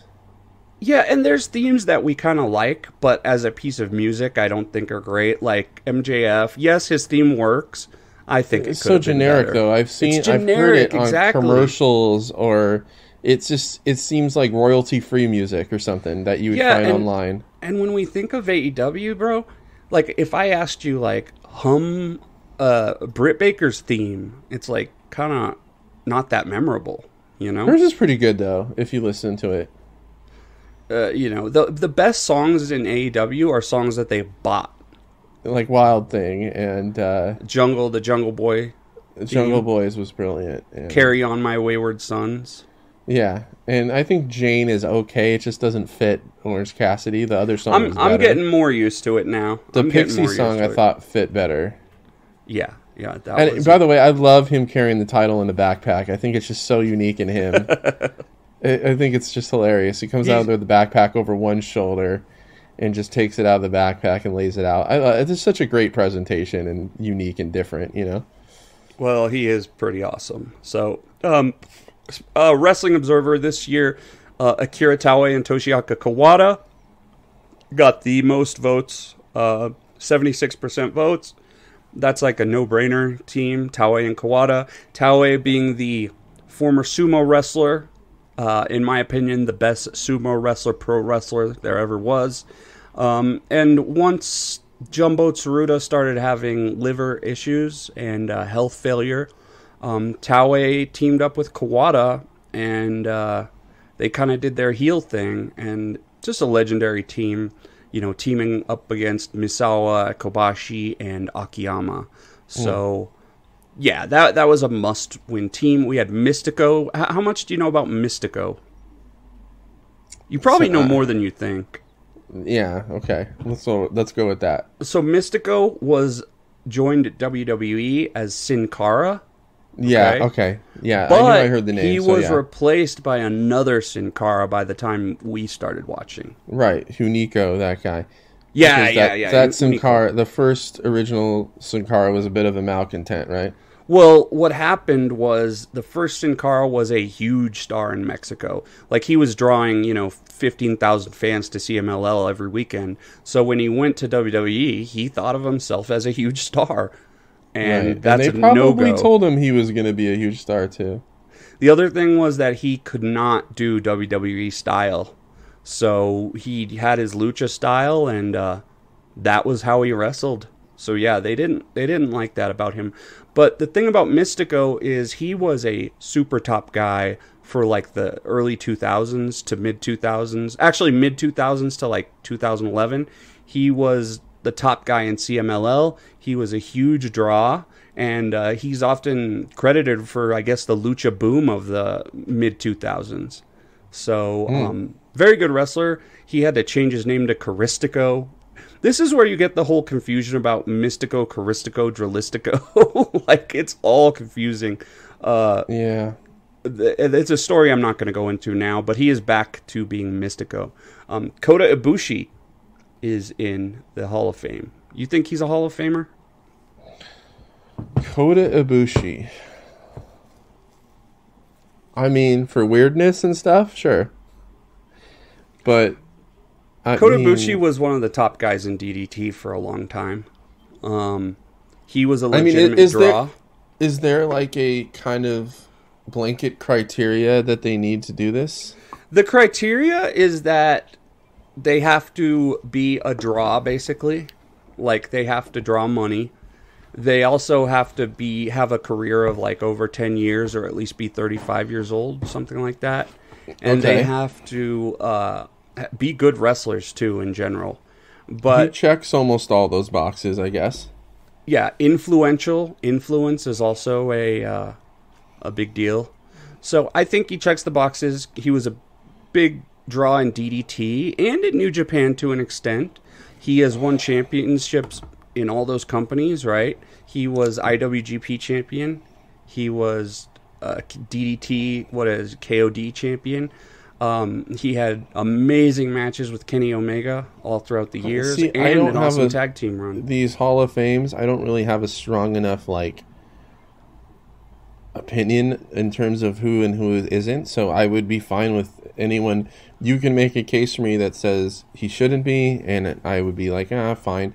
But then also, I think there's a case in the last 5 or 6 years where wrestling has really kind of boomed again, right? He's been a top name for the majority of that, right? Yeah. He headlined Wrestle Kingdom, dude. Yeah, he was the second guy to win the double belts, right? Wasn't he? Yeah. First one to have that new title. Yeah. And he's had legendary matches with all sorts of people in front of huge crowds. And I know that's not really part of it, but if he doesn't hurt his shoulder, what happens with him?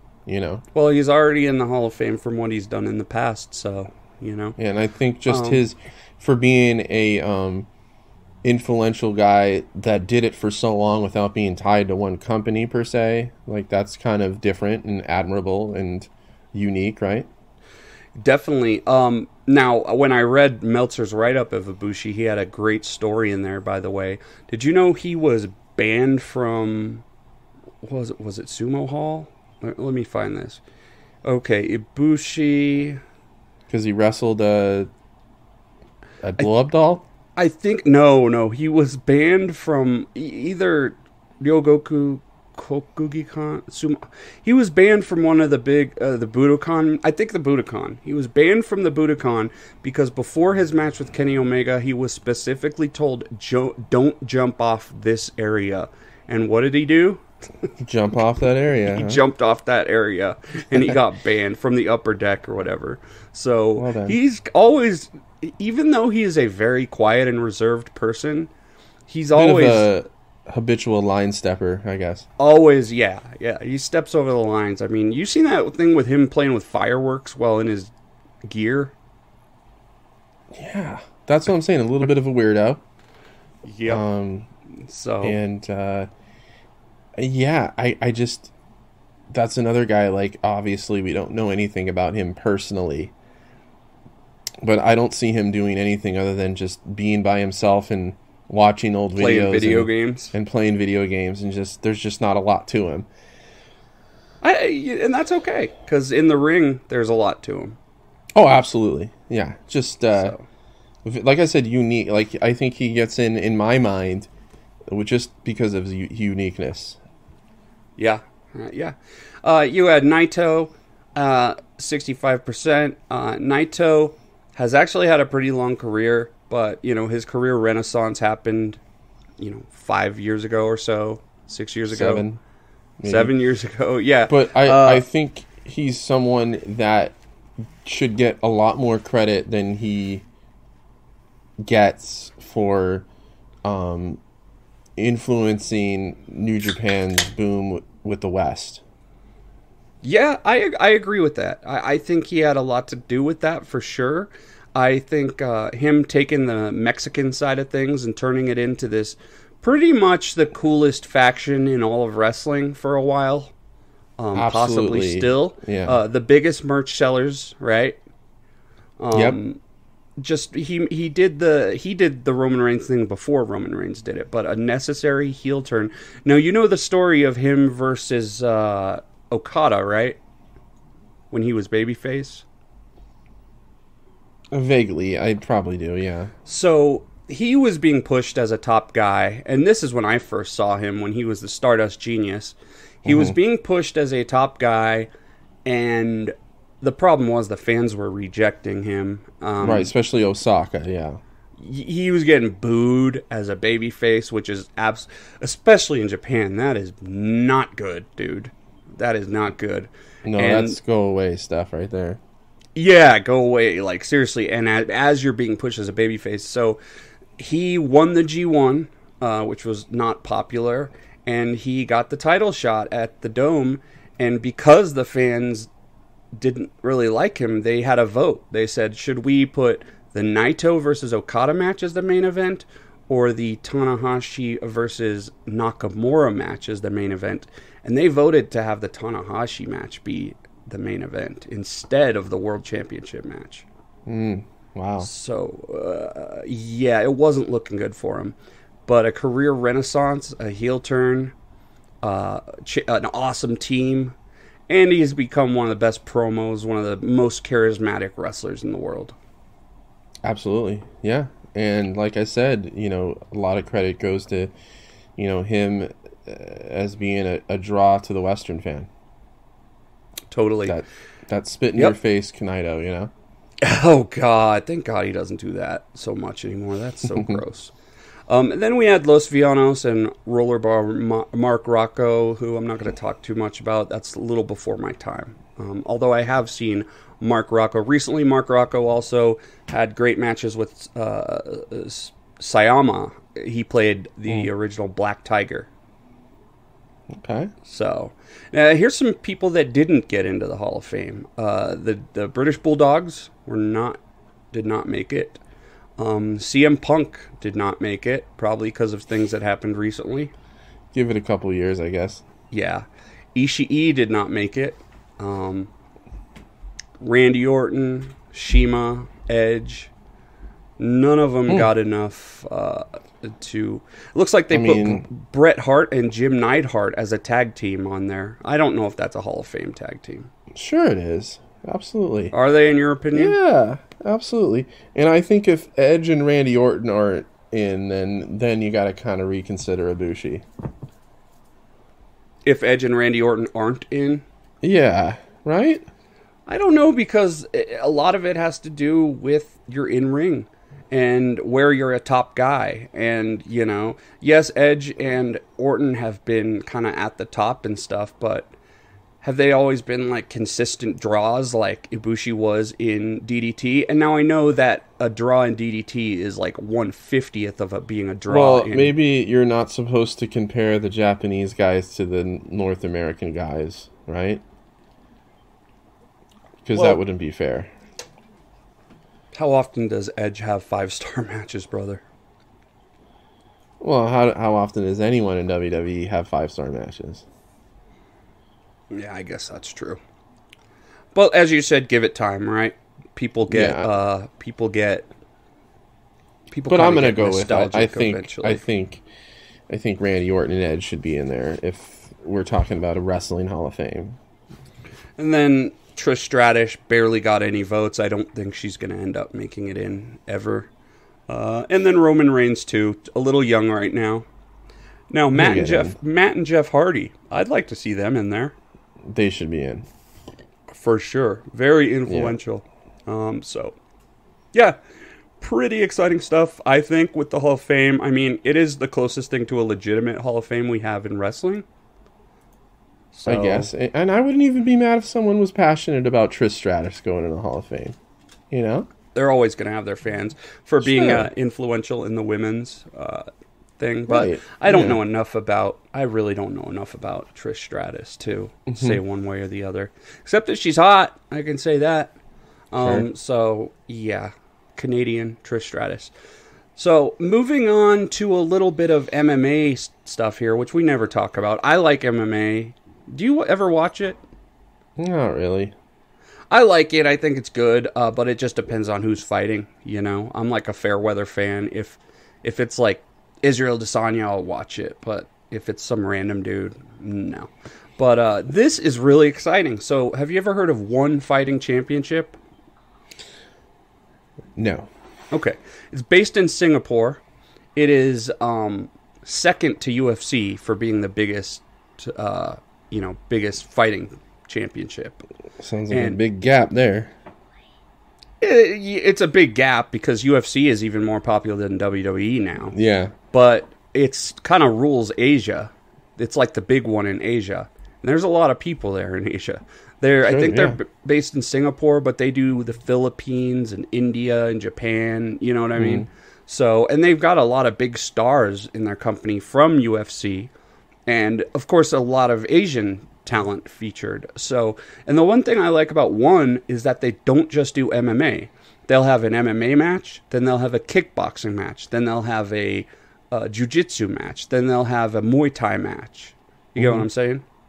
Okay. So, their top guy is Demetrius Johnson. He was a UFC fighter, and he is incredible fighter. And they just announced they are finally coming to the USA for the first time ever, right? Mm-hmm. They're coming to Colorado. Yeah, okay, that's random.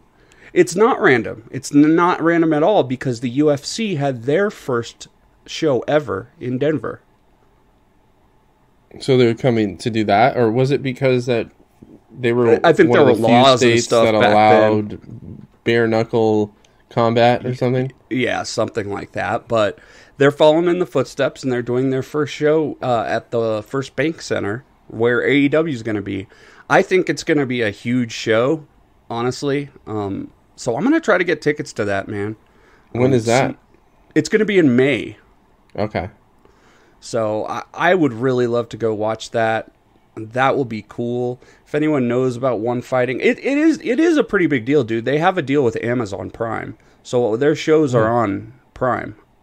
So. Oh yeah. Okay. I mean, so you don't have to pay $60. Well, I hear you laughing. You're making it seem like this whole thing is a joke. I'm not laughing. It's just maybe my sheer ignorance, or ambivalence that like I have never heard of it. Yeah, well, that's because you don't even care. I know. Well, maybe that's part of it, but did I tell you that I had a friend over a couple weeks ago, and I was like, we watched the wrestling thing, boxing, and then we watched. Okay, did I mention that on air? I probably did. You did. But it's just funny. He just like was watching. He's like, "This is not for me," kind of thing. But, and I just turned it off, and he didn't even say, "Don't turn it off." He was like, "Yeah, I'm not gonna watch this." But anyway, but it's not like I'm sure if like I watched it, I would enjoy watching it. It's just not something that I like seek out. I don't know why. I can't put my finger on it. Maybe it's the fact that like you didn't even watch like Conor McGregor's fights. I mean, here and there, but like I don't like the, how do I say this? I don't like the idea of guys wanting to end the fight as quick as possible. Like I like the show, I guess. Well, it depends on the match if they do. I like the cooperation, maybe I just don't want to see guys really trying to hurt each other. I don't know. Oh, so you don't watch football then? Yeah, but they're not trying to hurt each other per se. Bro, you don't think they're trying to hurt each other in hockey when they fucking commit penalties and fucking slam each other and start fist fighting? They're not supposed to. Yeah, they're not supposed to, but there's enforcers on those teams, right? For a reason. Absolutely, but they're not supposed to. If it's you're not determined supposed to knee the person in the balls in MMA. Yes, but you're supposed to knee them square in the nose. Head. But the whole idea is to incapacitate that person. You're just to where they can no longer defend themselves. Yes, the sound went out again. Let me fix this. I'm going to my settings. I thought that I had just silenced you. You were like, "You're right, John," but okay. Voice and video. Something's going on with this. Yeah, I'm back. Okay. No, the whole idea of MMA is to incapacitate the other person until they can no longer fight, right? which means not really. knee them in the If you face. get a really big advantage on them, they'll stop the fight without right, but incapacitating them. because they've been rendered defenseless, but the referee determined that okay, this person can no longer defend themselves. Look, it is a contact sport, brother. So you're supposed to hurt people, like it is a contact sport. In the in NHL, all contact sports, you get physical. You're supposed in to the tackle NHL, people, if it's drop determined by officials that you are trying to hurt someone, you get kicked out of the game. Bro, you know there are violent checks in every NHL. Right, but absolutely. And for you to say, "Oh, they're not trying to hurt each other," bro. No, no, I'm not saying that, but it's not part of the rules where you're supposed to hurt somebody else. Okay. Do you understand? There's a difference. And also there's like a score where you have to score a goal. So just because you hurt someone doesn't mean you win. Yeah. Either. I don't know. If you hurt someone in MMA, you're going to win. I know, but these are adults that sign up for this too. No, bro. absolutely. It's not like they're I'm just saying, unaware. as me, for being interested in watching, that's all. I'm not saying it's not like... I bet you if, I went to Denver and you bought me a ticket for that show, I'd have a good time and I'd like watching it. But it's just not something that I like seek out. Yeah. Well, I don't watch it that often either, Justin, just to be fair. Yeah, I don't know. It's just not something that I throw in on my plate. And I don't know what it is. It could be that, but like, I don't know. But I mean, I enjoy it for the same reason I enjoy wrestling, where it's this one-on-one intense thing where someone's going to win, someone's going to lose. Wrestling is meant to be entertaining. That's the whole point of it. MMA is meant to be competitive, and sometimes it ends up being very entertaining. So, I mean, but as far as them hurting each other and having to, that's kind of what I like about it, to be honest. Okay, well, that's fine. Go for it. Yeah, I'm now, just saying slap that's maybe fights, not really my thing. Slap fights? Slap fights. UFC has just bought a slap fight company. Is that where they just kind of slap each other at a table or whatever? Yeah. And the rules are you can concuss the guy, and then he gets to slap you, I guess. So... I mean, that just seems like organized stupidity. Yeah, it's pretty dumb. Although I would love to see Kenta join the slap fights, right? I guess, yeah, sure. He does already. He already slaps the shit out of people. Maybe you know Kevin Owens. Though, when they do those like forearms and stuff, that's pretty much the same thing. Forearms are pretty safe, I think. They always say there's some slaps sometimes. I've seen some intense slaps from Kenta that look like fucking boxing punches. But I think they're, especially with, there's guys that can, especially with the, there's probably certain guys with the chops that can make the noise but not inflict the pain. I'm sure. Yeah, that's one of those little wrestling gimmick things that they teach you, like, oh, do it this way and it'll make it if you take it up at the last second, it's not going to hurt as much, Yeah, that reminds me. God, this just brought it to my mind. But Takeshita did this amazing knee to Moxley's head. Of course, it had the slap the thigh. But right, God, it looked so good. Seriously, dude, go watch that match after we talk. All right, I have to. If I don't, if you don't have to do anything else. While you're looking at your wife, is she like, what are you doing? No, it's just the dog is staring at me right now. Speaking of that dog. Does it ever make you sad that you bought a dog that literally can't breathe just because of the way it was bred? She has a little more outward than the average one. Bro, you seen one of those dogs get excited and they're like... Or she's breathing right now. She's sniffing something. But no, she has a little more outward nozzle than the average one. Like the traditionally... It's not all the way smashed in? No, she's got a little more of a outward profile. Why don't you bring her to the camera? Chancho, come here. Hold on, she's almost ready to go out. That's the thing. Oh. How do you know when she's ready to go out? Will she start dancing? Scratch the door. Crying? Let's just start staring at me. Oh, I see. Yeah. Here, you want to see her? Is there grass for you to bring her to, or do you just bring her onto the sidewalk and pick it up?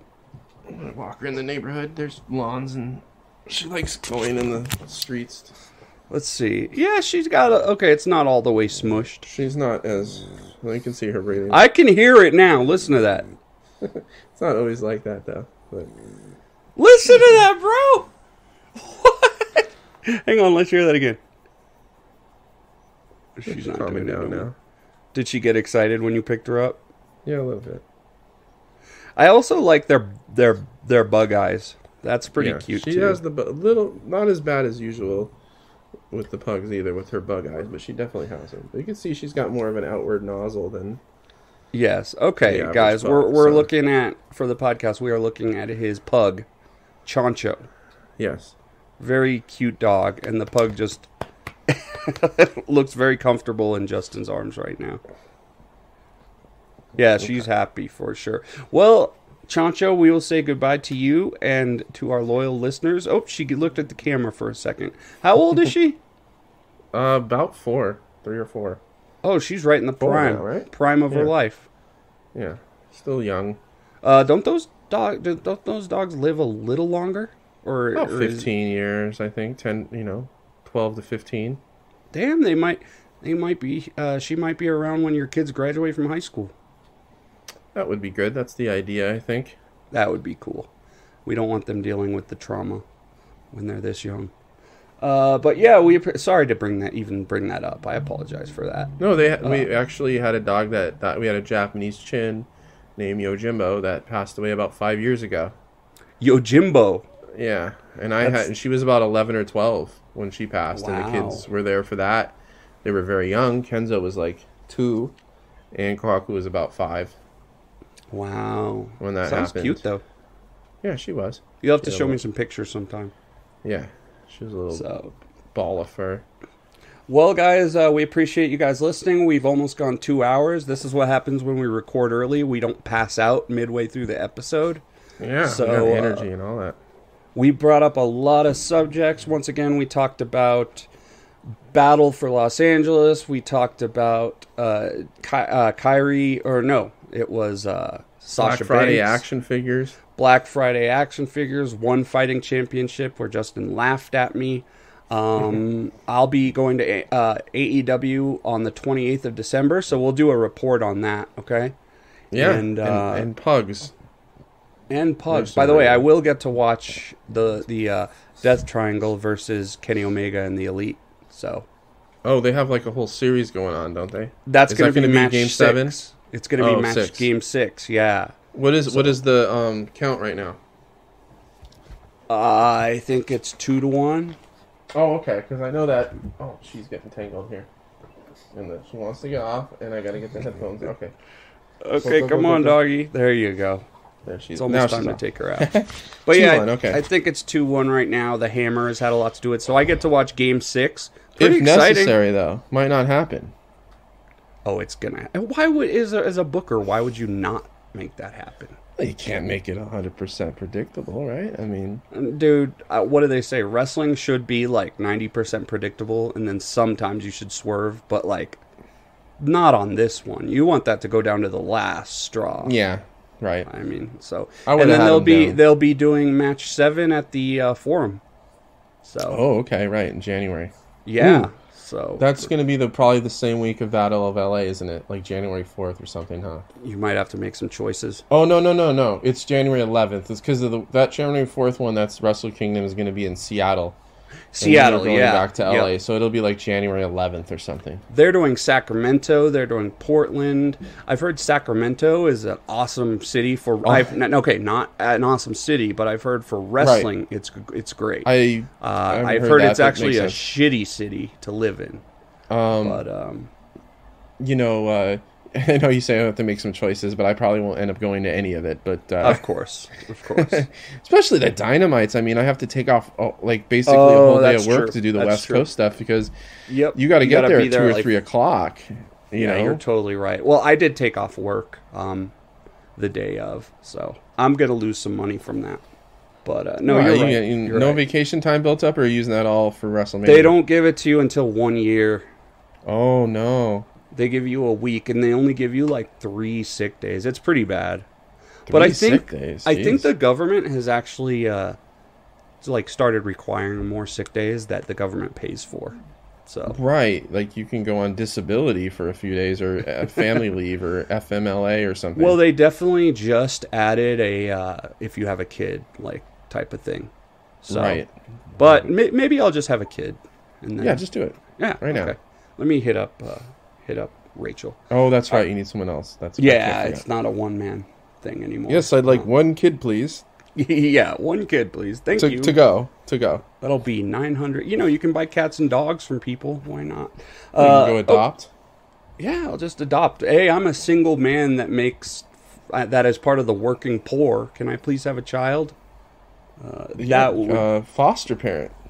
Yeah, that'd be denied quicker than a fucking loan. Sir, we'd like to know why you'd like to be a foster parent. Is it that you always wanted to be an older brother? And you're like, no, I wanted more sick days at work. I'm going for more sick days and trying to get extra benefits from the government. So. I actually get 3 extra vacation days if I take one of these? Yeah, I'd be laughed out. I'd be laughed out the door. Yeah. We appreciate you guys listening, and you guys all have a good one. This is Wrestling And. I am John Ensman at John Ensman. At In Ring Art is my co-host Justin, and we are at Find me everywhere. Wrestling And Pod, or at Wrestling And everywhere. You guys have a great night. We appreciate y'all, and we will see you later. Good night, everyone.